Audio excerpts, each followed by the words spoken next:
नमस्कार प्रिय विद्यार्थियों। और आज हम बात करें राजनीति के बारे में, है ना। मूल अधिकार कुछ बचे हुए हैं जो कि धार्मिक स्वतंत्रता का अधिकार, इससे पहले शोषण के विरुद्ध अधिकार, जितने भी अधिकार थे वो हमने बात कर लिए थे, है ना। जो देखिए आपके 5 थे पहले वो बात कर लिए, और ये है आपके धार्मिक स्वतंत्रता का अधिकार, जिसके बारे में हम ये जानेंगे एक धर्म से संबंधित हमें जो अधिकार मिलते हैं वो किस प्रकार मिलते हैं। देखिए हम मंदिर की पूजा करते हैं, पहले हमें इस प्रकार पूजा करने का अधिकार नहीं था ना। कभी किसी कोई भी राजा की इज्जत चीज़ है ना चलती तो वो हमारे अधिकार ये छीन लेता, हमारे मंदिर तोड़ा देते, है ना। और किसी का कोई भी जैसे हमारे सिख धर्म के बारे में बात की जाए तो हमारे गुरु तेग बहादुर जी है ना, उनको एकदम फांसी की सज़ा दी गई थी। और फिर अर्जुन देव जी को उनको मतलब कि उनको भी फांसी की सज़ा दी गई, मौत के घाट उतार दिया गया। तो इस प्रकार की उनके साथ ये इस प्रकार का अन्याय किया गया था धर्म के विरोध में, क्योंकि वो अपने धर्म पर अटल रहने वाले थे। तो उनके विरुद्ध ये अभियान चलाया गया था, उनको मौत के घाट उतारा गया था। और उसी प्रकार ये बात हमें ये इस प्रकार साबित होती है कि हमें धर्म का अधिकार मिला हुआ है, वरना आज की स्थिति वैसी होती है। हालांकि आज लोकतंत्र ऐसा संभव नहीं है, लेकिन अधिकार जरूरी होता है। तो इस प्रकार आपको किन किन प्रकार के अधिकार है। आप जब धर्म के संबंधित कोई भी निर्णय लेते हैं, जैसे मान लीजिए धर्म के संबंधित आप रैली निकाल रहे हैं, है ना, तो आपको कौन से डिसिप्लिन रहना है, किस प्रकार आपने नियम वगैरह ध्यान रखना है, कौन सा कानून किस प्रकार तोड़ना नहीं चाहिए। तो वो सारी की सारी बात होती है, आपको उस बारे में ध्यान रखनी होती है, ठीक है ना। तो उसके बारे में बात करते हैं हम। धार्मिक स्वतंत्रता का अधिकार।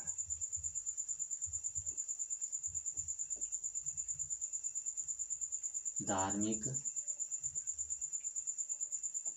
स्वतंत्रता का अधिकार।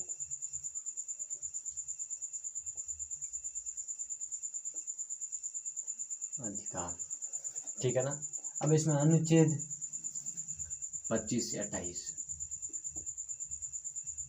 है ना, अनुच्छेद। अब देखिए अनुच्छेद 25 क्या कहता है।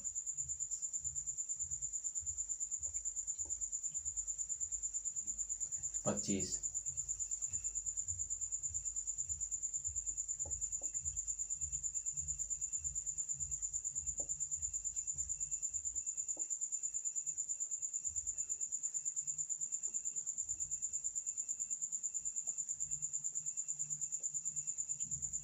धर्म की स्वतंत्रता। तो ये बातें आपको ध्यान रखनी होती है। अब इसमें क्या है, देखिए ये जो चीज़ आपको दिख रहे हैं ना, ये चीज़ सेम के सेम आपको बुक के अंदर मिल जाएगी, है ना। धर्म की स्वतंत्रता, शोषण के विरुद्ध अधिकार, जितने भी मूल अधिकार, ये सारी जो मैंने ये अभी वर्ड लिखा ना, ये सारा का सारा आपको बुक में मिल जाएंगे। बट बात ये है कि इसको याद किस तरह करना है। और ये चीज़ दिखी है हमें, जो लिखी हुई जो दिख रही हैं, वो समझ में किस प्रकार समझ आएगी, तो वो थोड़ा सा टेढ़ा काम होता है। तो उसके लिए हम आपके लिए तैयार हैं, है ना, आपको समझाने के लिए। देखिए अंतःकरण मतलब क्या होता है, कैसे धर्म बताते हैं आपको। ये देखिए मान लीजिए एक व्यक्ति है, ठीक है ना, चित्र के माध्यम से बताते हैं आपको।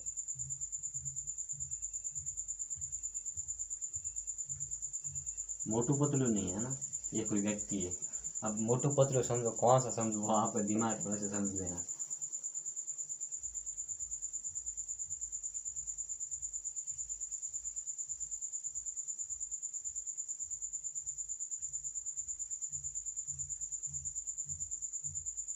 ठीक है, ये इसके मुझसे भी बना दी, उल्टा सुल्टा काम करते। दाढ़ी बनानी है ना, दाढ़ी बना दी, है ना। अब कट लगाना सेट करनी है, ये सेट कर दो, जो भी सिस्टम था आप कर लेना, है। अब देखिए इसमें क्या था। अब ये व्यक्ति है, अब इसका अंतःकरण का मतलब क्या होता है। अंतःकरण का मतलब होता है जो इसकी आत्मा, आत्मा कहाँ बसती है, इसकी आत्मा यहाँ पर है। आत्मा कहाँ पर, यहाँ पर है। और इसकी आत्मा जिस धर्म को कहेंगी, नहीं यार मेरे को ये धर्म मानना चाहिए, मतलब इसकी आत्मा बोलेगी यार तेरे को हिंदू धर्म मानना चाहिए, सबसे बेस्ट है, ठीक है ना। और यदि इसकी आत्मा कुछ समय बाद में बोल देगी नहीं यार तेरे को मुस्लिम धर्म अपनाना चाहिए, फिर कहीं 2-3 साल में किसी और बेकाम आएगा और बोलेगा यार नहीं तेरे को दूसरा धर्म अपनाना चाहिए, बौद्ध धर्म सबसे बेस्ट धर्म है, बौद्ध धर्म। फिर कहीं और आगे जाएगा और दिमाग आएगा यार नहीं तेरे को सिख धर्म अपनाना चाहिए। फिर कहीं आगे जाएगा और दिमाग नहीं यार तेरे को जैन धर्म अपनाना चाहिए। इस प्रकार, है ना, किसी ने बोल दिया तो उसको लगेगा नहीं यार ये ठीक है, अच्छी बात है, इसने बोल दिया मान ले। बट सबसे बड़ी बात इसमें ये होती है, अंतःकरण का मतलब यही होता है कि इसकी जो आत्मा बोलती है वो ये काम करेगा। सरकार इस पर किसी प्रकार की पाबंदी नहीं लगाएगी कि तू एक बार हिंदू धर्म अपना रहे तो धर्म ही तेरा रहेगा, तूने एक बार मुस्लिम धर्म अपना ले तेरा मुस्लिम धर्म ही रहेगा, तू एक बार सिख धर्म अपना ले, पहले हिंदू था फिर सिख में अपना ले सिख धर्म, तो तेरा वो सिख धर्म ही रहेगा, तो चेंज नहीं कर सकता। इस प्रकार का सरकार के द्वारा किसी भी प्रकार की पाबंदी नहीं होगी। Very very most and important, अंतःकरण यानी कि जो उसकी आत्मा बोलेगी कि भाई मेरी आत्मा ये बोल रही है मेरे को ये धर्म अपनाना चाहिए, तो वो वही धर्म अपना सकता है। ये इस बात की उनकी स्वतंत्रता है, ये इसका मूल अधिकार 25 ये साबित करता है, जो कि धार्मिक स्वतंत्रता का अधिकार है। जो 7 मुख्य दो स्वतंत्रता थी, जो वर्तमान में 6 मुख्य स्वतंत्रता है, जो मूल संविधान में था 7 ही और वर्तमान में 6 है। और 6 स्वतंत्रता के अंदर एक स्वतंत्रता ये है धार्मिक स्वतंत्रता का अधिकार, यानी कि धर्म के संबंधित वो स्वतंत्र है। और उसी के अंदर एक बात बोली गई है अंतःकरण, यानी इसकी जो आत्मा बोलेगी कि भाई मेरे को ये धर्म अपनाना है तो वो वही धर्म अपनाएगा, तो किसी प्रकार को दूसरे धर्म है ना वही धर्म अपनाएगा, उसके ऊपर किसी प्रकार की पाबंदी नहीं होगी। फिर धर्म की स्वतंत्रता, अंतःकरण का मतलब ये होता है धर्म की स्वतंत्रता, वो अपने इच्छा अनुसार कोई भी धर्म अपना सकता है। ये थी इसकी जो मूल प्रक्रिया। ठीक है, हो गया कंप्लीट ना? अभी तक कंप्लीट नहीं है, अभी और बहुत बड़ा चीज है। कैसे? अब देखिए 25 के अंदर इसका जो मूल अधिकार भाग 1 कहता है ना, एक क्या कहता है? एक बात ये बोलते हैं कि लोक व्यवस्था सदाचार स्वस्थी, लोक व्यवस्था सदाचार स्वस्थी, है ना, इन चीजों के बारे में। लोक व्यवस्था सदाचार, लोक व्यवस्था, ठीक है ना, मेंटली एबिलिटी है ना, मोनोरली सदाचार, लोक व्यवस्था पब्लिक है ना, ऑर्डर सदाचार है ना, जो कि पब्लिक ऑर्डर, और ये मतलब कि ये मैनुअलिटी, और ये कहा था स्वस्थ हेल्थ, स्वस्थ है ना, ये हो गया हेल्थ, हाँ ये तीनों ही। अब इसमें क्या होता है देखिए, अनुच्छेद 25(1) में ये कहता है लोक व्यवस्था सदाचार स्वस्थ, इन तीनों के अधीन रहते हुए इन 3 ये नियम है, इन 3 नियमों का पालन करते हुए उसे अंतःकरण की स्वतंत्रता है। बट वो किसी धर्म को अपना रहा है और उस धर्म के संबंधित जो भी वो प्रक्रिया कर रहा है वो इन 3 चीज़ों के अधीन होना चाहिए, इन 3 चीज़ों का उल्लंघन नहीं होना चाहिए। बस यही बात ध्यान रखनी है। सर क्या है 3 चीज़ें? हमें समझ में नहीं आ रहा। देखिए लोक व्यवस्था, लोक व्यवस्था यानी कि पब्लिक ऑर्डर, पब्लिक का मतलब होता है जनता, समझ गए? पब्लिक का मतलब जनता, वो किसी भी धर्म को अपना रहा है, किसी भी तरीके से अपना रहा है, बट बात यह है वो किसी दूसरे जो व्यक्ति होता है उनको परेशानी नहीं होनी चाहिए, बट ये बात ध्यान रखनी है, ठीक है ना। अब देखिए सदाचार, यानी कि वो जिस धर्म को अपना रहा है तो उसके जो आचरण है, उनके जो विचार है वो शुद्ध होने चाहिए। वो जिस धर्म को छोड़ रहा है इसका मतलब ये नहीं उसकी बुराई करे, जो नियम होते हैं उस नियम का पालन करना चाहिए, ये उसके लिए सबसे बेस्ट होता है। और स्वस्थ है ना, तो कुछ प्रकार के जो शरीर के संबंधित होते हैं उसके बारे में भी ध्यान रखना चाहिए। किस जैसे कोई भी कुछ दूसरा धर्म अपना रहा है, ठीक है अच्छी बात, वो धर्म अपनाए, लेकिन उस धर्म को अपनाते समय उसके स्वास्थ्य के प्रति किसी प्रकार का प्रभाव नहीं पड़ना चाहिए, है ना, गलत प्रभाव नहीं पड़ना चाहिए कि हाँ नहीं यार ये धर्म अपना है, उसके अंदर इस चीज़ों के खाने की स्वतंत्रता है ना, इस तरह पहनने की स्वतंत्रता है, तो उसके सही पर आने किसी प्रकार गलत प्रभाव नहीं पड़ना चाहिए, उसके गुणों पर गलत प्रभाव नहीं पड़ना चाहिए। वही है लोक व्यवस्था सदाचार स्वस्थ, इन 3 चीज़ों का ध्यान रखना चाहिए, ठीक है ना। फिर अनुच्छेद 25(2) क्या कहता है? देखिए अनुच्छेद 25(2) यह कहता है इन तीनों के अधीन रहते हुए, है ना, इन तीनों के अधीन रहते हुए कुछ इसके अंदर नियम निर्धारित किए गए हैं, नियम निर्धारित वो किए गए हैं कि इस प्रकार के जो नियम है उस बारे में ध्यान रखना चाहते हैं। जैसे 25(2) क के अंदर क्या है? 25(2) क के अंदर 25(2) क, सर यार आपने बहुत लंबा बता दिया, 25(2) क है ना, ये केवल एक याद नहीं रहता है, फिर आप सर इतना कैसे याद रखेंगे? याद रहेगा आपको, 100% याद रहेगा, मैं आपको याद कराऊंगा कैसे। देखिए 25(2) क क्या कहता है? आर्थिक व्यवस्था, आर्थिक व्यवस्था। अब इसमें क्या होता है, कैसे याद करेंगे सर, हमें समझ में नहीं आ रहा कैसे याद करेंगे। देखिए, जब 25 में कहता है कि धर्म की स्वतंत्रता है, हाँ मान लिया धर्म की स्वतंत्रता है, और 1 में कहते हैं लोक स्वतंत्रता और स्वस्थ है, ठीक है। फिर 2 में कहते हैं इसको ध्यान में रखते हुए जो है ना आर्थिक व्यवस्था, सर समझ नहीं है आर्थिक व्यवस्था, इसका तात्पर्य ये होता है कि सरकार द्वारा धर्मनिरपेक्ष रहते हैं वो धर्म, ये हमारा संविधान है कि हमारे जो हमारा जो भारत है वो किसका मतलब कि भारत कैसा है, धर्मनिरपेक्ष राज्य है ना, हमारा राज्य कैसा धर्मनिरपेक्ष है। तो इसी के क्षेत्र में ध्यान रखते हुए आर्थिक व्यवस्था, यानी किसी भी धर्म के संबंधित है ना, कभी भी आर्थिक व्यवस्था में सुधार करने की जरूरत पड़े। भाई मान लीजिए कोई व्यक्ति धर्म की स्वतंत्रता है, वो स्वतंत्र रूप से धर्म अपना रहा है, और यदि सरकार को लगे नहीं ये इतने लोग इस धर्म को अपना रहे हैं और इस जगह पर आर्थिक व्यवस्था कमजोर है, तो वह सरकार आर्थिक व्यवस्था के अंदर सुधार करने के लिए उस जो धर्म के अपना रहे लोगों पर कुछ ना कुछ थोड़ा बहुत प्रतिबंध लगा सकती हैं। बट कैसे, मतलब समझ में नहीं आया। जैसे लॉकडाउन के टाइम है, लॉकडाउन के समय है ना, लॉकडाउन के समय ये लग रहा था कि भाई कोई भी यानी खूब ऐसे धर्म है जो भी किसी है ना जो मांगी हुई चीज़ खाने पसंद नहीं करते है ना, अपने जो अनुसार कार्य करते हैं, या फिर के मंदिर के अंदर जो चीज़ रखी जाती है वो चीज़ ज़्यादातर उपयोग में कम करते हैं, है ना, वो मंदिर में ही रहने देते हैं। तो इस समय उस लॉकडाउन में ये बात बोली गई थी भाई घर में बैठे करेंगे क्या, भाई पेट तो पूजा करनी पड़ेगी। तो सरकार का निर्देश था कि भाई आप हर चीज़ मतलब कि सारी चीज़ों को छोड़ते हुए भी किसी को लगता है कि भाई मेरे जो हमारे धर्म के संबंध में कि भाई ये ज़्यादा चढ़ानी चाहिए, जैसे मंदिर में चढ़ाते हैं है ना, तो मंदिर में ज़्यादातर वो पूजा चढ़ाते हैं, जागरण के संबंधित करते हैं। तो ये सारी प्रक्रिया थी ना कि भाई इतना पैसे यहाँ पर खर्च करने के बजाय आर्थिक व्यवस्था को सुधार करने के लिए सरकार निर्देश दे सकती है ना। फिर वो बोलेंगे नहीं साहब हमारे अंतःकरण की स्वतंत्रता है, हम स्वतंत्र रूप से हमारा जो मतलब कि धर्म अपनाएंगे, हम मंदिर में पूजा वगैरह करेंगे, हमें कौन रोकने वाला। बट बात ये है कि उस समय ये परिस्थिति के अनुसार वो आर्थिक व्यवस्था में सुधार करने के लिए वो कुछ नियम निर्धारित कर रहे हैं, तो वो इसके लिए लागू होंगे। तो थोड़ी सी बात ये है जो कि युक्त प्रतिबंध किस प्रकार लगते हैं उसके बारे में ये बात बोली गई है। तो मेरे को लगता है लॉकडाउन की जब बात करते हैं तो वो चीज़ आपको समझ में ज़रूर आई होगी, ठीक है ना, वरना देखिए दूसरी बातें कभी आपको समझ आती नहीं।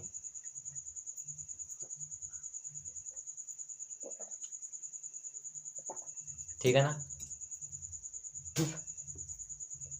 अब देखिए आगे बात करते हैं, आगे किस प्रकार की बात होती है, ये चीज़ आपको समझ में आ गई। अब 25(2) ख ये क्या कहता है, सर बोल देना सीधे क्या बोलना चाहते हो, हम ऐसे ही समझ लेंगे, लिखो क्या करेंगे।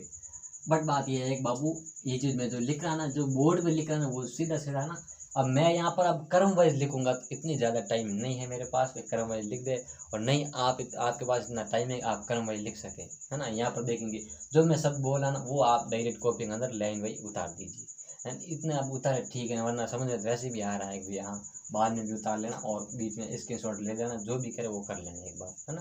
तो मेरे ख्याल से साथ में जो उतार लेता ठीक है, क्योंकि मैं ज़्यादा लिखवाता नहीं हूँ, मेन जो हेडिंग होती है वही लिखवाता हूँ।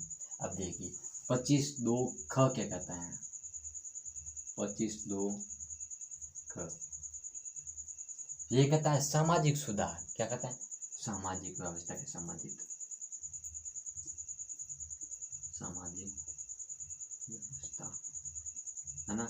अब सामाजिक व्यवस्था क्या होती है, देखिए भाई ऐसी बात है 25(2) ख कहता है यदि सरकार कहती है हमें आवश्यकता पड़ती है, मतलब संविधान ये कहता है यदि उस राज्य की जो सरकार को यदि आवश्यकता पड़े कि नहीं इस धर्म के संबंधित, इस धर्म के बारे में हमें कुछ सामाजिक के क्षेत्र में, समाज के क्षेत्र में कुछ नियम बनाने चाहिए, है ना, कुछ नियम निर्धारित करने चाहिए जो कि समाज की इक्वलिटी साबित हो सके, यानी कि एकता साबित हो सके, संगठनता साबित हो सके।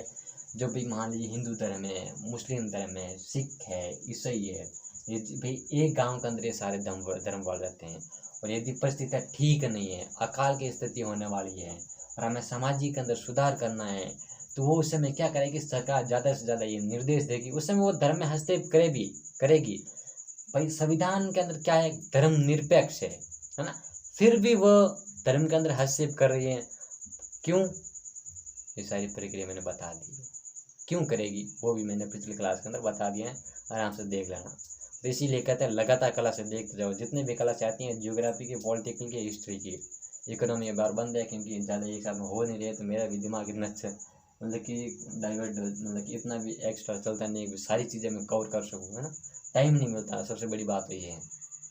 अब देखिए कैसे टाइम की बात अलग है ना, इसकी बात कर रहे हैं, टाइम की बात नहीं कर रहे हैं। अब देखिए बात हम क्या कर रहे थे, हाँ, सामाजिक व्यवस्था के बारे में, है ना। भाई सरकार को जब ऐसा लग जाए कि भाई हाँ नहीं, हमारे यहाँ पर सामाजिक व्यवस्था ही करनी चाहिए, एक व्यवस्था एकत्रित होनी चाहिए, लोग सब आपस में मिलजुल के रहना चाहिए, है ना। स्थितियाँ खराब है, किसी के घर में खाना नहीं बना है, यदि कपड़े नहीं है ना, वो भूखा रह रहा है ना, पानी की सुविधा नहीं है, तो एक समाज की भावना उत्पन्न होनी चाहिए, और दूसरे घर वाले उनको, पड़ोसी वाले उनको देने चाहिए, सामाजिक व्यवस्था होनी चाहिए, समाज में भावना उत्पन्न होनी चाहिए।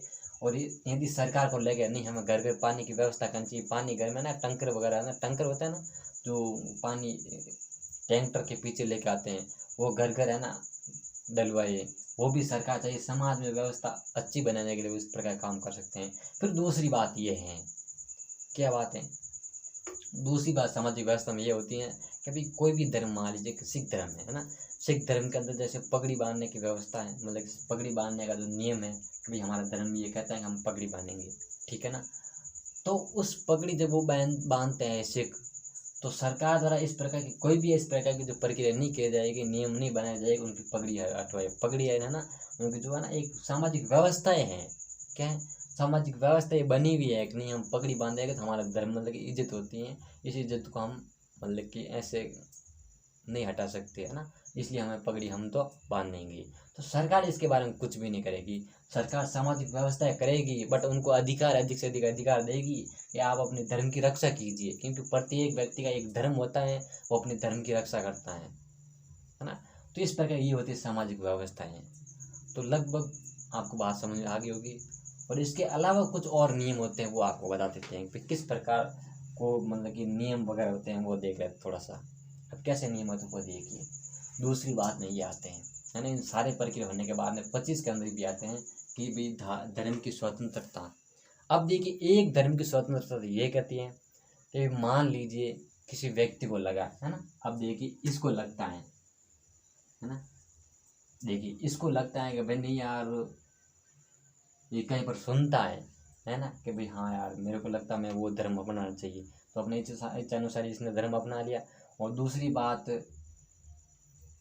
कहीं पर भी वो जाता है घूमने के लिए, है ना, तो उस पर कभी वो धर्म के प्रचार कर रहे हैं, है ना, कर रहे हैं ना प्रचार, मान लीजिए उस धर्म पर जगह पर प्रचार करे धर्म रे, और वहाँ जाकर ये बैठ गया, तो इसको लगे या नहीं यार ये धर्म अच्छा है, उस धर्म को उसने अपना लिया। फिर तीसरी बात ये होती है कि भी कोई भी व्यक्ति, मान लीजिए यहाँ पर एक व्यक्ति और खड़ा है,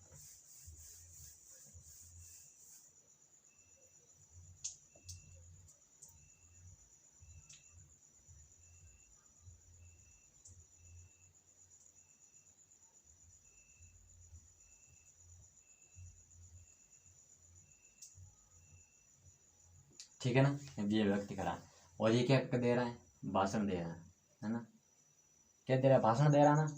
अब ये जब भाषण देगा कैसे देगा भाई, कहेंगे बोलेंगे भाई नहीं हमारे ये धर्म अच्छा है, सबसे बेस्ट धर्म है ना, आप इस धर्म को अपनाइए, है ना, आपकी ज़िंदगी का भविष्य बनने वाला, आपको मुक्ति मिलेगी। तो इनको लगा यार नहीं यार हमें ये उस धर्म मुक्ति दे रहा है, हम इस धर्म को अपनाएंगे, क्या दे रहा है, मुक्ति दे रहा है, तो इसने धर्म अपना लिया, तो कोई दिक्कत नहीं। और यदि लगे कि नहीं यार मैंने मुक्ति का बोल दिया फिर भी मेरे धर्म की ओर प्रेरित नहीं हो रहे हैं, जैसे औरंगजेब की तरह, समझ में आ रहा है ना मेरी बात। औरंगजेब ने क्या था, पहले तो भाषण दिया था कि भाई मेरे से हमारे धर्म में मुक्ति मिलेगी, फिर मुक्ति नहीं, नुक्ति भी नहीं मिली ना, फिर इसने क्या किया, जबरदस्ती कत्लेआम शुरू कर दिया। जैसे हमारे मैंने पहली बार बताया था गुरु तेग बहादुर को, है ना, को फांसी की सजा दी गई थी। तो हमारे लिए बहुत बड़ी दुख घटना है, छोटी मोटी दुख घटना नहीं है, बहुत बड़ी दुख घटना है। तो हमें हर बार ये, जब भी इसके बारे में बात करते हैं, औरंगजेब के बारे में, जब भी हम धर्म के बारे में बात करते हैं, तो वो उनका हम हृदय से याद करते हैं, गुरु तेग बहादुर जी को, है ना, अर्जुन देव जी को, गोविंद देव जी को, है ना, उनका हम दिल से इतना याद करते हैं जिसकी कोई हद नहीं। क्योंकि कोई भी व्यक्ति अपने धर्म के लिए इतना करता ना, तो उसके प्रति हमारा कर्तव्य होता है कि उनके जो विचारों को, आचरण को, उनके गुणों को हम अपने हृदय के अंदर उतारें। अब देखिए ये बात क्या बोलते हैं, है ना, इनको लगा कि नहीं यार मेरे इस प्रकार ये मेरे अधीन नहीं आ रहे हैं, तो मैं क्या करूं, तो ये क्या करेगा, ये एक बात करेगा, है ना, बात करके जबरदस्ती इनको बोलेगा नहीं तू धर्म अपना, अपना धर्म, मेरा धर्म अपना, जबरदस्ती पीट पीट के बोलेगा धर्म अपना, नहीं अपनाएगा इसको मारेंगे, धमकी देगा। और जब इस प्रकार की क्रिया कर रहा है, क्या कर रहा है, इस प्रकार की क्रिया कर रहा है, तो इसके ऊपर क्या होगी, कार्यवाही होगी, क्या होगी, कार्यवाही होगी। और यदि इस प्रकार की आपके साथ कोई व्यवस्था करता है घटनाएं, यानी तू ये धर्म अपना, तेरे लिए है ना जबरदस्ती आप, बट आज के ज़माने में कौन करता है, कोई ज़बरदस्ती किसी को नहीं कहता तू ये धर्म अपना, कोई नहीं कहता है। जो आपकी इच्छा लगे वो ऐसा काम करो, ठीक है ना। तो ऐसा कोई यदि करता है ना, तो इसके ऊपर क्या होगी, कार्रवाई की जाएगी, है ना, फिर कार्रवाई के माध्यम से इनको सजा मिलेगी। तो थोड़ी सी ये बात होती है 25 अंतःकरण या धर्म की स्वतंत्रता, तो थोड़ी सी वो बात आपको ध्यान में रखनी होती है, ठीक है, समझ में आ रही है। चलो हम बात करते हैं आगे। देखिए 26 क्या कहता है,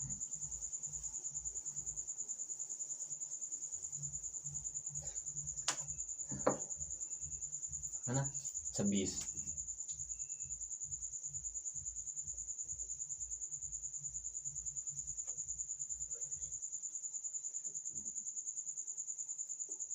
धर्म के कार्यों को प्रबंधन करने की स्वतंत्रता, करने की स्वतंत्रता, है ना। तो ये बात आपको ध्यान रखनी होती है कि भाई देखिए, है ना, धार्मिक कार्य को प्रबंधन करने की स्वतंत्रता। तो ये बात आपको समझ में आ गई, नहीं आई समझ में, नहीं आई, अभी तक भी नहीं आई, आएगी क्या, अभी लिखा है कहाँ से आएगी। तो देखिए हम कोई भी चीज़ एकदम लिखते हैं तुरंत, तो याद कैसे आएगी, यदि तुरंत समझ आती है तो फिर आप क्लास यहाँ देखेंगे क्यों, क्यों, क्योंकि आप फिर ऐसे लिखे हुए खूब मिल जाते हैं। किसी को लगता है कि हम नहीं, सर ने जो शब्द लिख दिया वो समझ आएगा, नहीं, जब तक वो अपने विचारों के अंदर नहीं बोलेंगे, अपने शब्दों को इतना सरल तरीके से नहीं बनाएंगे, अपनी भाषा को एक कोमल की तरह, है ना, एक फूल की तरह मुलायम नहीं बनाएंगे, तब तक वो चीज़ आपको समझ में आने वाली नहीं है। और इतनी कोमलता, है ना, इतनी एकदम निर्मल की मुलायमता, उस भाषा को करने में हम कामयाब होते हैं। देखें कैसे कामयाब होते हैं, धर्म के कार्य, है ना, धर्म के क्या क्या कार्य होते हैं वो भी बताएंगे।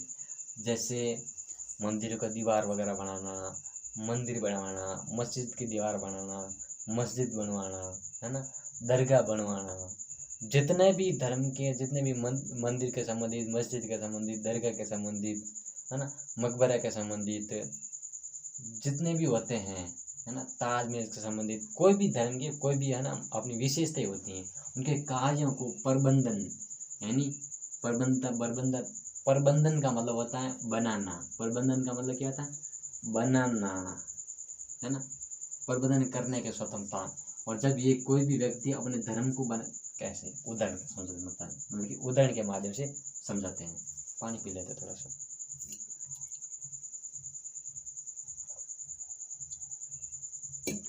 देखिए कैसे, मान लीजिए ये जमीन पड़ी है, ठीक है ना, अब यहाँ पर किसी व्यक्ति को लगा, एक व्यक्ति को, कि मैं यहाँ पर मंदिर बनाऊंगा,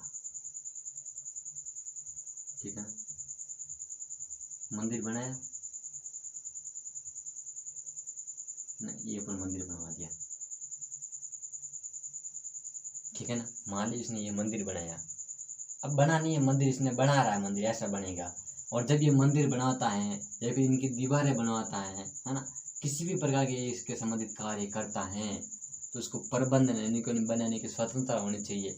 और ये कार्य इस प्रकार कर रहा है, और यदि सरकार इस पर रोक लगाती है, मतलब ये यहाँ पर मंदिर बनवा रहा है और सरकार यदि यहाँ पर रोक लगाती है, तो उसको ये अधिकार है, क्या अधिकार है, कि इसके विरुद्ध वो सुप्रीम कोर्ट, हाई कोर्ट जा सकता है और अपनी याचिका दायर कर सकता है ना, क्योंकि इसके विरुद्ध, है ना, ये इसका मूल अधिकार है कि इस प्रकार सरकार ये काम नहीं करेगी, रोक नहीं लगेगी, है ना। बहुत कम बार हुआ है कि सरकार इस प्रकार की रोक लगे, ये कोई भी अपना मंदिर बनाता है, बट रोक लगाने की कुछ ना कुछ वजह होगी। क्या वजह होगी, वही वजह होती है यदि वो मंदिर, है ना, सड़क के बीच में बनता है, पड़ता है ना, बीच में पड़ता है, कैसे, मान लीजिए यहाँ पर हाईवे निकल रहा है, ठीक है,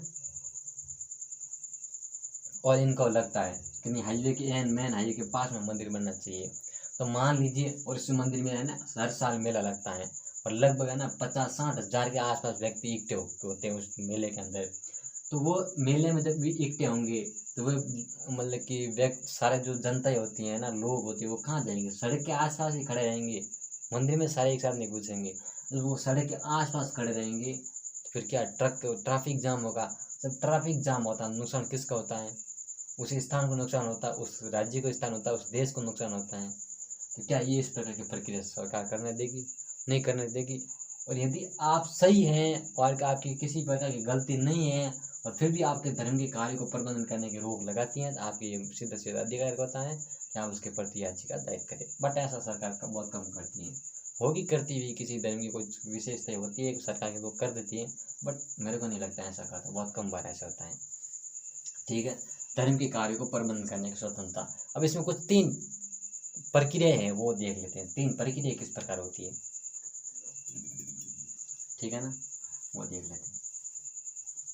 देखिए, जब धर्म के कार्य के संबंधित बात आती है ना, धर्म के कार्य के संबंधित बात आती है ना, तो कैसे संस्थान, अब मान लीजिए धर्म के जब संस्थान बना रहा है, क्या बनाना, संस्थान, धर्म के कार्यों या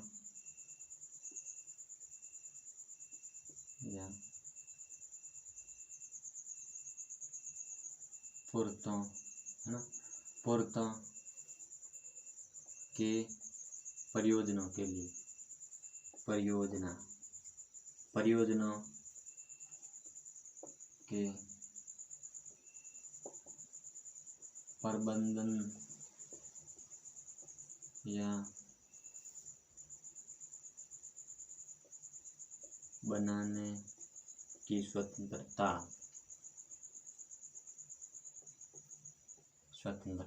ठीक है ना। धर्म के कार्य पूर्त है मतलब कहते हैं इनकी जो प्रक्रिया होती है ना, संस्थान होती हैं धर्म के परियोजनों के प्रबंधन या बनाने की या संस्था बनाने की स्वतंत्रता तथा संस्थानों के निर्माण के लिए, संस्थानों के निर्माण की स्वतंत्रता, ठीक है ना। ये भाई 26 अनुच्छेद 26 लिखा नहीं मैंने बहुत बड़ी गलती कर दी, नहीं लिखा था। अभी 26 क में कहता क्या कहता, 26 क कहता है, ठीक है ना, ये बात बोलता है 26 क। फिर आगे बात क्या है, और फिर आगे बात ख ये बोलता है इसके बारे कार्य के बारे में।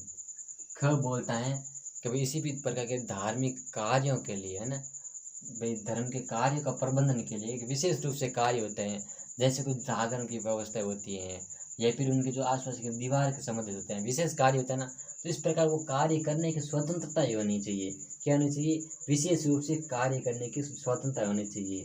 कैसे, जैसे स्थायीवर है, क्या है, स्थायीवर है मतलब अपने धर्म के कार्य का प्रबंधन करने की स्वतंत्रता है। फिर आगे बढ़ता है घ, क्या बनता है, घ।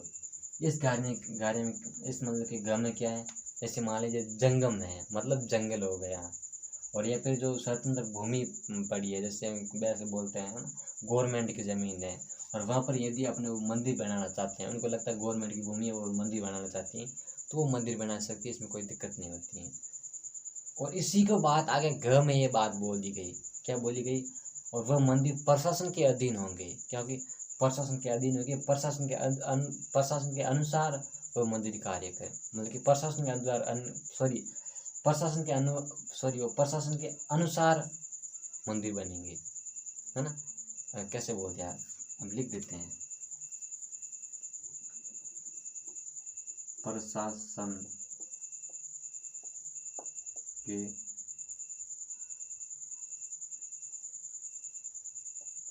के अनुसार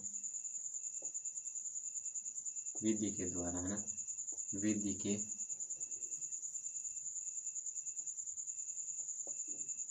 द्वारा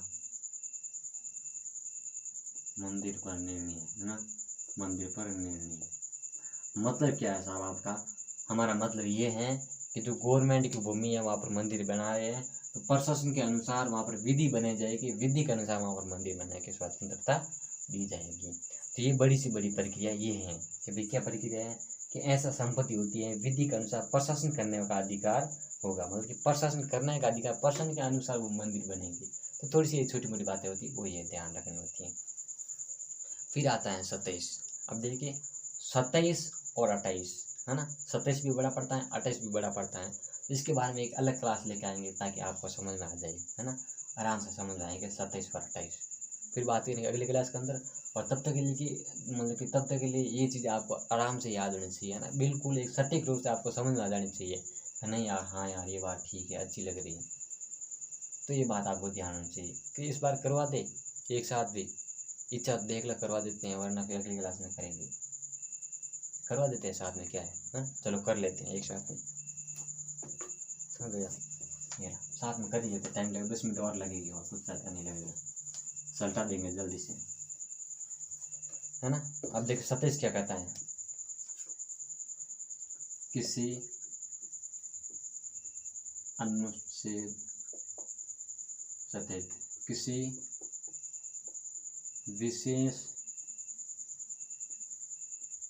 किसी विशेष धर्म की अभिवृद्धि के लिए किसी विशेष धर्म की अभिवृद्धि के लिए कर न देने की स्वतंत्रता, ये क्या कहते हैं। थोड़ी सी बात है, जल्दी जल्दी कंप्लीट कर लूँगा, है ना, ज़्यादा टेंशन मत लीजिए। देखिए क्योंकि मैं भी अभी काफ़ी टाइम हो गया बोलते हुए। किसी विशेष धर्म की अभिवृद्धि की कर ना देने की स्वतंत्रता मतलब क्या है, अभी समझाते हैं।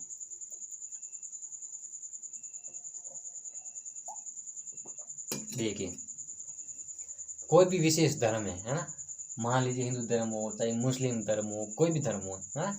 अब उदाहरण लेते हैं हिंदू धर्म का ही, है ना। हिंदू धर्म के अंदर ये मंदिर है, ठीक है ना। और इसी सर आप बोलेंगे सर आप एक ही बात बार बार दोहरा रहे हैं, मंदिर तो क्लास शुरू की थी तब से मंदिर की बात कर रहे हैं, है ना। वो एक ही बात नहीं है, नहीं बाबू, इसके अंदर भी बहुत बड़ा अंतर है, बहुत बड़ा अंतर है, छोटा मोटा अंतर नहीं। और जब आप किसी हमारे संविधान को, किसी संविधान नहीं बोल सकते, हमारे संविधान को जब आप विशेष देखेंगे, है ना, इसको गहरे से देखेंगे, और जितनी गहरे से देखेंगे उतना ही संविधान लंबा होता जाएगा, बड़ा होता जाएगा। आपको समझ आएगा कि इतना खूबसूरत, है ना, संविधान, जितना हमारा भारत का नक्शा खूबसूरत है उतना उतना हमारा संविधान खूबसूरत है। जितनी भारत की जो स्थितियाँ है ना, भारत की जो जगह खूबसूरत हैं, उसी प्रकार हमारे संविधान की एक एक अनुच्छेद खूबसूरत है। आप जब पढ़ेंगे तो आपको पता चलेगा वास्तव में है इसके अंदर कुछ ना कुछ इंटरेस्ट जो समझने की लायक चीज़ें हैं। देखिए आगे चलते हैं, ये बातें समझ आ रही है। ये मंदिर है ना। अब इस मंदिर में क्या होता है, इस मंदिर को बनाना है, मतलब अधिक विस्तृत बनाना, अधिक मजबूत बनाना है। और इस समय जब एक प्रोग्राम करना है बहुत बड़े लेवल पर, है ना, हाई लेवल पर प्रोग्राम करना है, इसमें देखिए दो शब्द होते हैं, एक तो कर होते हैं और एक होते हैं शुल्क। एक तो होता है कर और एक होते हैं शुल्क। क्या होते हैं? शुल्क। दोनों में बहुत बड़ा है, बहुत बड़ा अंतर है। कर क्या है? कर टैक्स सरकार लेती है। क्या लेती है? सरकार लेती है। अब मान लीजिए सरकार क्या बोलेगी, सरकार ये बोलेगी भाई इस मंदिर को मजबूत बनाना है, इस मंदिर को बनाना है ना, इस मंदिर को बनाना है, तो आम जनता से टैक्स लिया जाए, कर लिया जाए, और उसी कर से क्या करेगा, मंदिर बनेगा। क्या ये अलाउ है? लगता है आपको ये अलाउ है? नो, ये अलाउ नहीं है। क्या कहता है अधिकार? अधिकार ये कहता है धर्म के कार्यों का प्रबंधन के लिए, कहाँ, किसी विशेष धर्म की अभिवृद्धि के लिए कर न देने की स्वतंत्रता। किसी विशेष धर्म में उनके कोई मंदिर वगैरह है, कोई भी स्थान है, उसकी यदि अभिवृद्धि करनी है, उसके मतलब कि विकास में बढ़ोतरी करनी है, तो आपके द्वारा कर नहीं दिया जाएगा। सरकार यदि कहती है कि नहीं आप कर दीजिए, तो भी आप कर नहीं दे सकते, क्योंकि यह आपका अधिकार है। मेरी बात क्लियर रूप से आपको समझ में आ रही होगी, मेरे को लगता है, जरूर ये अंदाज मतलब कि विश्वास है। आगे देखते हैं। फिर शुल्क क्या कहता है ना। इस कर के माध्यम से ये काम नहीं करेगी। अब शुल्क क्या कहता है, शुल्क अलग होता है, कर अलग होता है। कर का मतलब टैक्स होता है, TEAX, टैक्स, है ना। शुल्क का मतलब फी, है ना, क्या होता है, फी। अब देखिए ये दोनों ही क्या होते हैं। कर तो आपको समझ में आ गया, जो आम आदमी टैक्स देता है ना, आय कर होता है, निर्याय कर होता है, कोई वस्तु खरीदते हैं, कोई वस्तु बेचते हैं, है ना, कई वस्तु एक स्थान से दूसरे स्थान को लेते हैं, उसका टैक्स लगता है। कैसे हमें कोई पैसे हमें आते हैं तब उसका टैक्स लगता है, हम दूध लेते हैं उसका पैसा ना, जो छाछ में भी लगने लगा टैक्स, है ना, उस पर टैक्स लगता है। तेल की बोतल आते हैं उस पर टैक्स लगता है ना, हम पेट्रोल भरवाते हैं उस पर टैक्स लगता है, कर लगता है ना, ये सब पे कर लगता है। और उन्हीं करों का क्या होता है, सामाजिक विकास होता है, आर्थिक विकास होता है। और जो सरकारी कर्मचारी उनके भत्ते दिए जाते हैं, है ना, उनके जो मतलब सॉरी भत्ते और पेमेंट दिए जाते हैं, जितनी सैलरी थी वो दी जाती है ना। देश का विकास किया जाता है उसके उन्हीं के पैसों से किया जाता है। और यदि मंदिर का विकास करना है, अभिवृद्धि करनी है, तो आम जनता से टैक्स लेके आम जनता से टैक्स लिया जाएगा और उससे क्या अभिवृद्धि करेगा राज्य की। ये ऐसा नहीं कर सकता। ये सरकार इस प्रकार मतलब कि आम जनता वो इस प्रकार का टैक्स नहीं देगी। फिर शुल्क क्या है, देखिए शुल्क क्या होता है। कर का मतलब क्या होता है, यहाँ पर 3 व्यक्ति खड़े हैं यहाँ पर, है ना, इससे पैसे लेंगे और ये पैसे जाएंगे इसके पास, जाएंगे ना, फिर ये क्या करेगा, इसका विकास करेगा। ये तो होता है कर, टैक्स। और शुल्क क्या होता है, इससे पैसे लिए जाएंगे और डायरेक्ट इसके पास में जाएंगे, क्या जाएगा, डायरेक्ट इसके पास में जाएगा। और यही है ना, इस जगह पर क्या करेगा, वापस इनका विकास होगा। मतलब समझ नहीं आया, आ गया ना।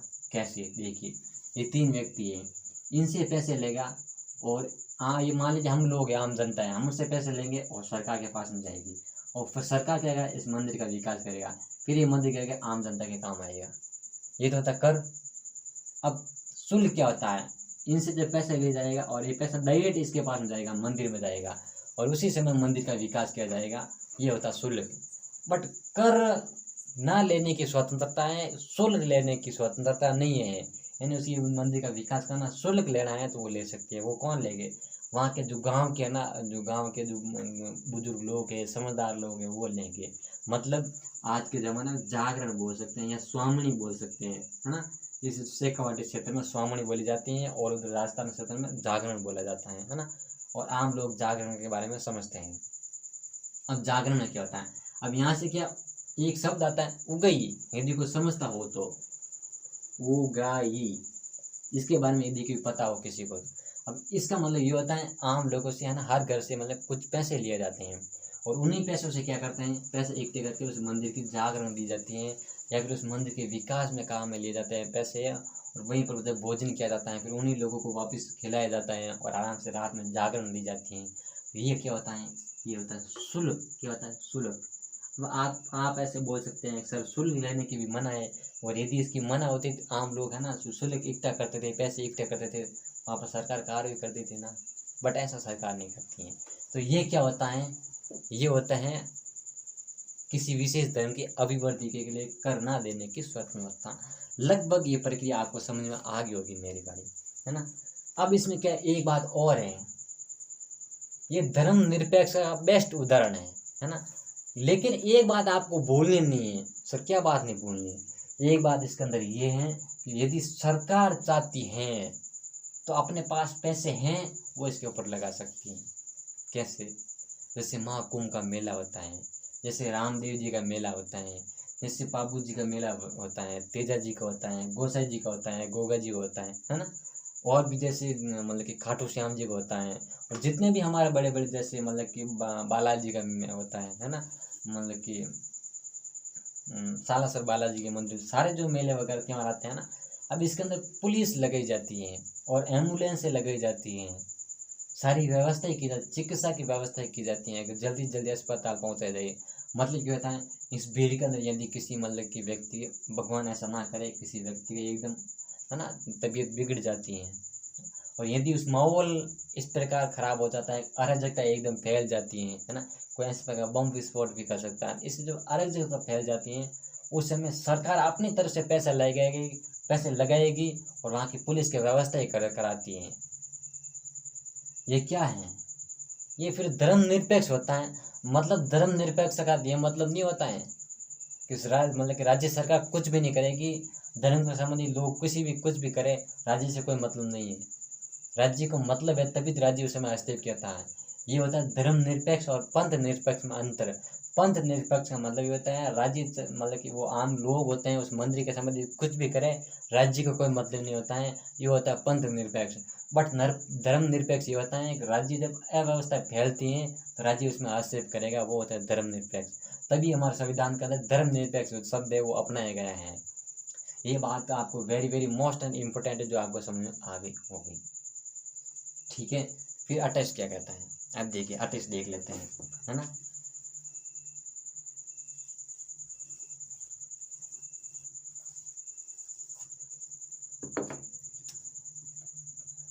अनुच्छेद 28 शिक्षण, है ना।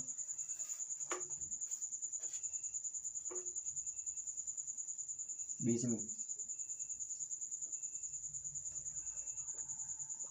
कुछ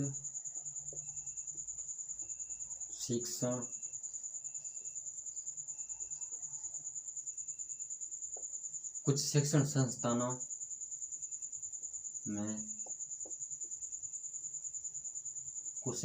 में शिक्षा या फिर उस संस्थान में उपस्थित होने की स्वतंत्रता,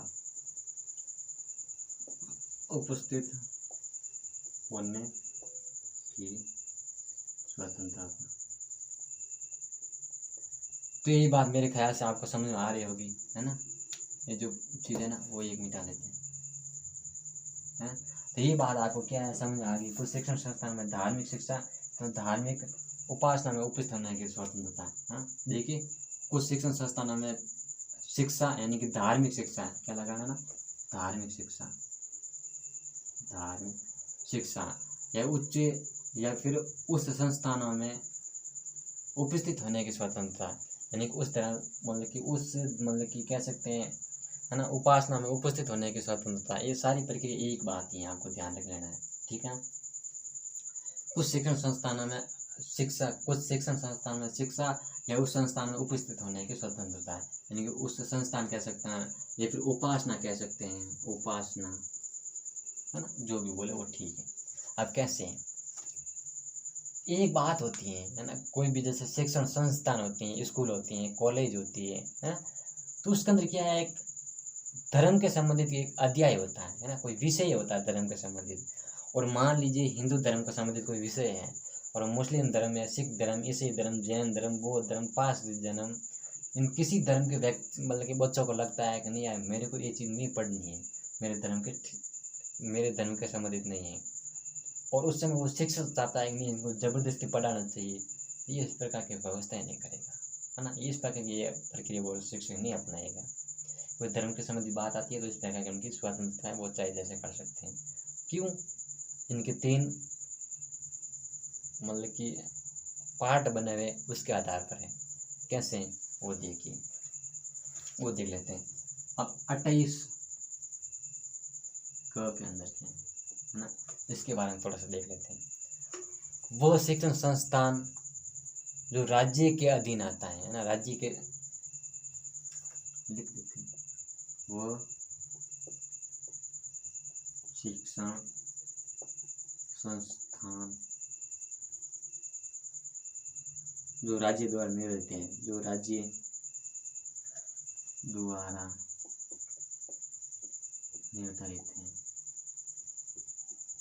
निर्धारित हैं, ठीक है ना। वह शिक्षण संस्थान जो राज्य द्वारा निर्धारित हैं, मतलब गवर्नमेंट स्कूल। सीधी सीधी बात यही है भाई, ज़्यादा अपने घुमा फिरा के बोलने की आवश्यकता नहीं है, सीधा बोल देते हैं। नाराज हो तो 1000 बार नाराज हो, गवर्नमेंट स्कूल, जो उल्टे सुल्टे लिखा है मैंने लिख दिया। अब देखिए गवर्नमेंट स्कूल में क्या होता है, वो सरकार के अंडर में होती है, सरकार के अधीन होती हैं, तो उसके समझ से उन स्कूल के अंदर हर तरह के बच्चे पढ़ते हैं। और मान लीजिए सरकार इस प्रकार का कोई भी काम नहीं करेगी, क्या नहीं करेगी, सरकार इस प्रकार का कोई भी काम नहीं करेगी जिससे क्या हो, है ना, एक लगाना है, क मत लगाना, एक लगाना है, ठीक है ना। ये है ना, सरकार इस प्रकार का कोई भी विषय निर्धारित नहीं करेगी जो एक विशेष धर्म को बढ़ावा दे, है ना। सरकार इस तरह से हस्तक्षेप नहीं करेगी। वह शिक्षण संस्थान जो राज्य द्वारा निर्धारित होता है उसके अंदर सरकार द्वारा कोई भी, है ना, धर्म के संबंधी विषय निर्धारित नहीं किया जाएगा, है ना। ये बात होती है। फिर दो क्या कहता है, देखिए दो देख लेते हैं, ठीक है ना।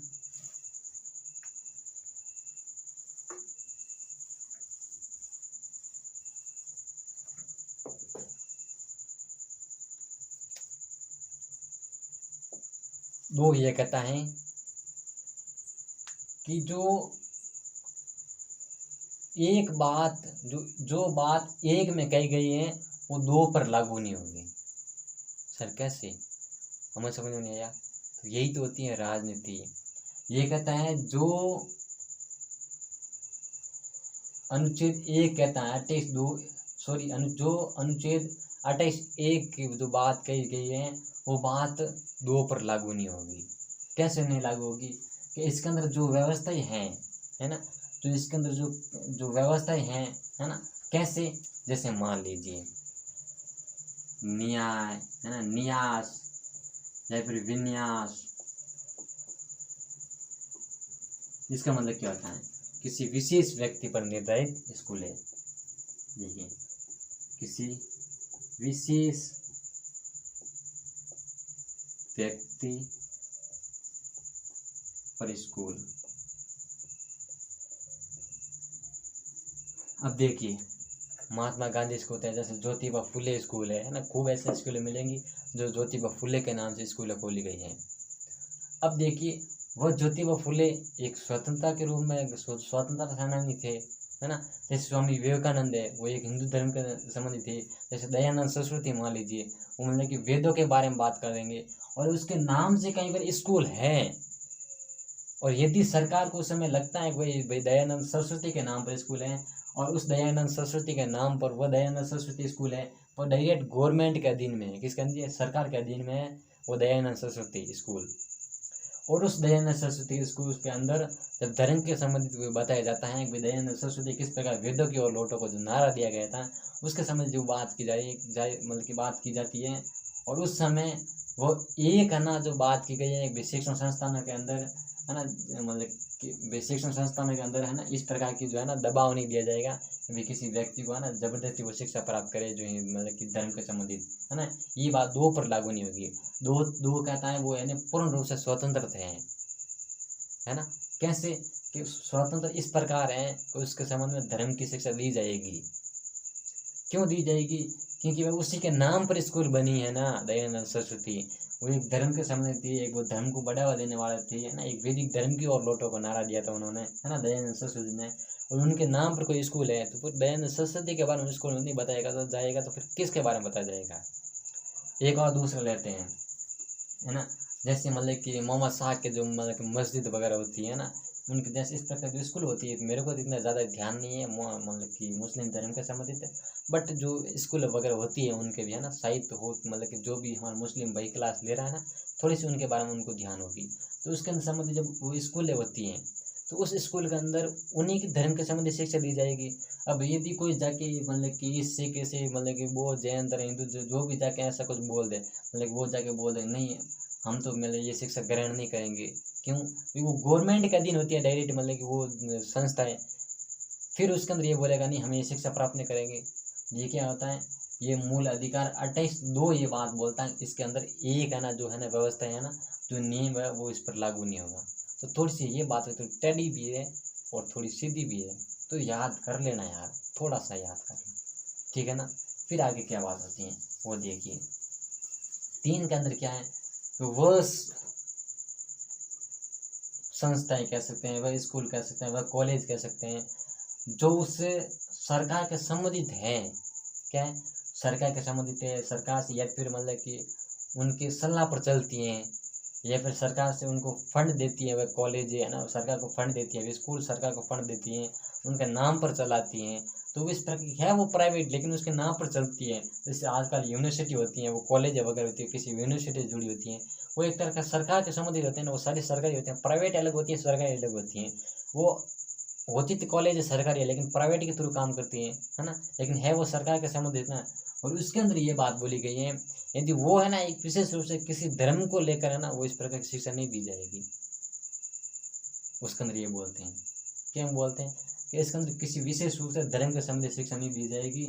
ये क्या है, यहाँ पर 28 एक इस प्रकार लागू होगा। मतलब क्या होगा कि भाई कुछ शिक्षण संस्थानों में मतलब कि धर्म के उपस्थित होना है, जबरदस्ती शिक्षा प्राप्त नहीं कराई जाएगी। जैसे कोई बच्चा कहता है नहीं मेरे को यहाँ पर शिक्षा इस प्रकार की ग्रहण नहीं करनी है, मेरे को धर्म के संबंधित शिक्षा ग्रहण नहीं करनी है, और मेरे पिताजी की मतलब कि इस प्रकार की उनकी इजाज़त नहीं है, तो मैं ये शिक्षा प्राप्त नहीं कर सकता, तो उस शिक्षक द्वारा जबरदस्ती उनको शिक्षा ग्रहण नहीं की जाएगी, मतलब शिक्षा ग्रहण नहीं कराई जाएगी।